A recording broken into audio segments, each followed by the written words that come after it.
ادارے اردو کی طرف سے اپنے ناظرین کے خیر مقدم کے ساتھ آج سے ہم ایک اور سلسلے کا آغاز کر رہے ہیں۔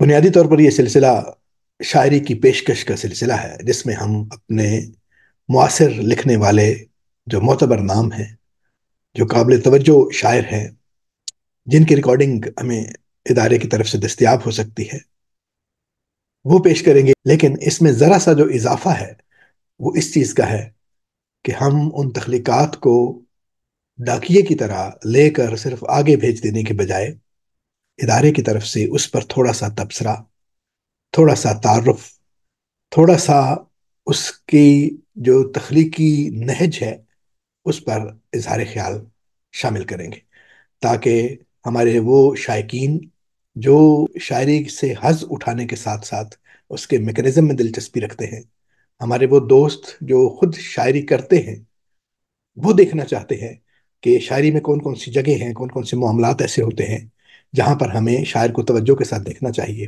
تو کچھ ایک دو باتیں ان کے لیے بھی پیش کریں گے۔ پہلی غزل جو اس سلسلے میں ہم نے منتخب کی ہے اور اس کی ریکارڈنگ ہمیں دستیاب ہوئی، وہ جناب ڈاکٹر خورشید رضوی کی ہے۔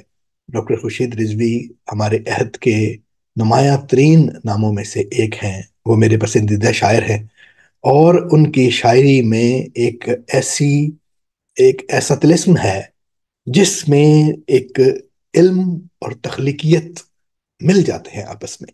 تو ہم دیکھتے ہیں کہ ایک ایسا شاعر جو شاعری کے کوئی دائرے ہیں، مقامی شاعری کے دائرے، بین الاقوامی شاعری کے دائرے، ہماری جو کلاسیکی روایت ہے اس کے دائرے، اور جدید دور میں شاعری جہاں تک پہنچ چکی ہے وہاں تک جا کر اس سارے معاملے کو سمجھتے ہیں اور اس فہم کو اپنی شاعری کی تخلیق میں استعمال کرتے ہیں۔ خورشید رضوی صاحب کی غزل کی جو ایک بڑی خصوصیت ہے وہ ان کے مصرے کی بنت ہے، جس میں ایک طرح کی نرمی اور ایک طرح کا ٹھہراؤ اور ایک طرح کی تکمیلیت ہے۔ تو اس نرمی کو، اس ٹھہراؤ کو، اس تکمیلیت کو ایک ساتھ دیکھنے کے لیے آپ ان مصروں کو خاص طور پر ملاحظہ کیجئے۔ اور ایک اور بات جو اس سلسلے میں یاد رکھنے کی ہے وہ یہ ہے کہ بعد میں یہ فریز جو ہے یہ کلیشے کی شکل اختیار کر گئی، اور ہم نے ہر شاعر کے بارے میں یہ کہنا شروع کر دیا کہ وہ کلاسیکیت اور جدیدیت کے سنگم پر کھڑا ہے۔ لیکن صحیح معنوں میں جن شاعروں کے بارے میں ہم یہ بات کر سکتے ہیں ان میں نمایاں تر نام جناب ڈاکٹر خورشید رضوی کا ہے، کہ واقعتاً ان کا مصرع، ان کی فکر کی نہج، ان کا لکھنے کا طریقہ کار اور ان کی غزل جدیدیت اور جو کلاسیکیت ہے اس کے سنگم پر کھڑی ہے۔ اس میں وہ رچاؤ، وہ سبھاؤ، وہ سلیقہ بھی موجود ہے جو کلاسیکی غزل میں ہمیں ملتا ہے، اور اس میں وہ لپک اور اس میں وہ ایک جو کھلا ہوا در ہے نئے زمانے کی طرف، اس سے آتا ہوا جھونکا بھی ہمیں نظر آتا ہے۔ یہ غزل جو آپ ملاحظہ فرمائیں گے، اس میں خاص بات جو ہے وہ اس کی ردیف ہے۔ اس کی ردیف مضارع میں ہے، یعنی بلائیں۔ مضارع کا جو سیگا ہے اس کے استعمال کا ایک ٹیکنیکل جو فائدہ شاعر اٹھاتا ہے وہ یہ ہے کہ یہ سیگا بیک وقت حال کی طرف بھی اشارہ کرتا ہے، مستقبل کی طرف بھی اشارہ کرتا ہے۔ اس میں آپ تمنائی کا سیگا بھی استعمال کر سکتے ہیں، اس میں آپ امر کا سیگا بھی استعمال کر سکتے ہیں۔ تو اس ردیف میں یہ گنجائش موجود ہوتی ہے کہ یہ جو مصرے کی ساخت کے جو مختلف جہتیں ہیں جن میں آپ ہر نئے شعر میں ایک نیا رخ اختیار کر سکتے ہیں، اس کی یہ ردیف بھی آپ کو گنجائش دیتی ہے اگر آپ اس کو اس سیگے میں رکھتے ہیں۔ قافیہ جو ہے اس میں ستمگر اور سمندر اور گلے تر کا ہے، جو ایک ہمارا ایک مقبول قافیوں میں سے ایک ہے۔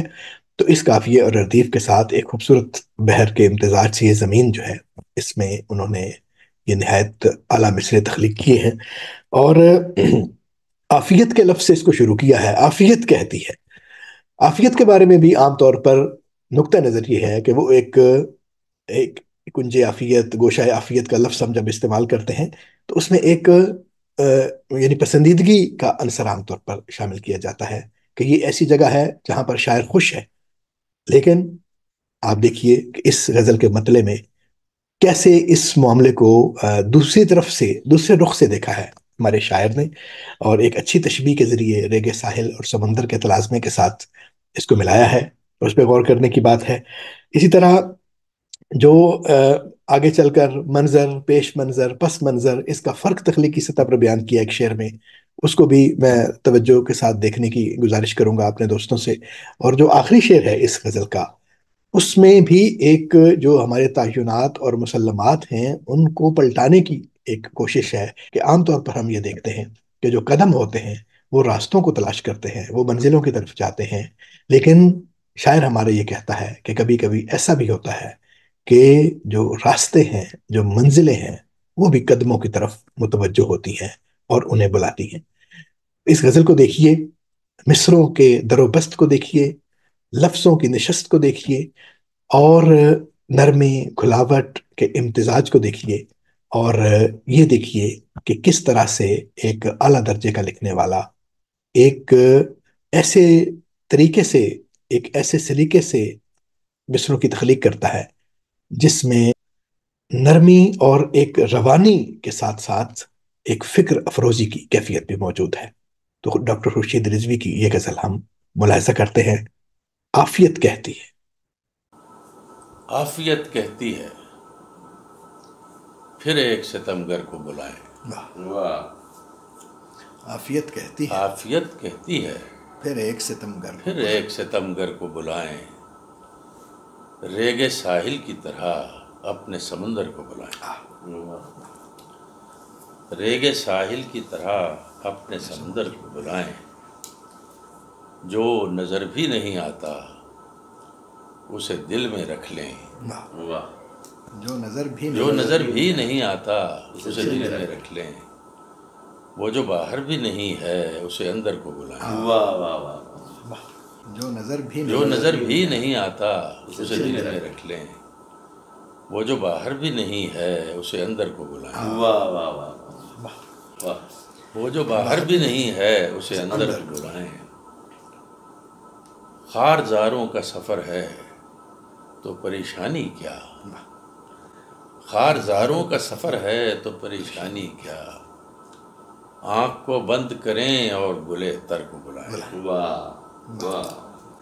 خار زاروں کا سفر ہے تو پریشانی کیا، آنکھ کو بند کریں اور گلے تر کو بلائیں۔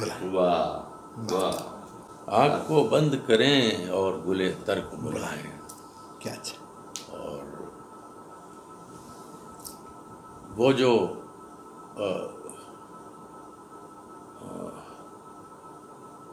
ہے جو سمٹا ہوا ایک عمر سے پس منظر میں، ہے جو سمٹا ہوا ایک عمر سے پس منظر میں، پیش منظر کے لیے پھر اسی منظر کو بلائیں۔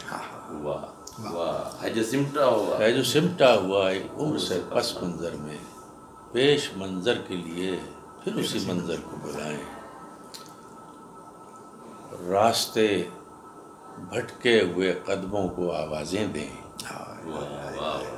راستے بھٹکے ہوئے قدموں کو آوازیں دیں، سیپیاں موج میں گھلتے ہوئے گوہر کو بلائیں۔ راستے بھٹکے ہوئے قدموں کو آوازیں دیں، سیپیاں موج میں گھلتے ہوئے گوہر کو بلائیں۔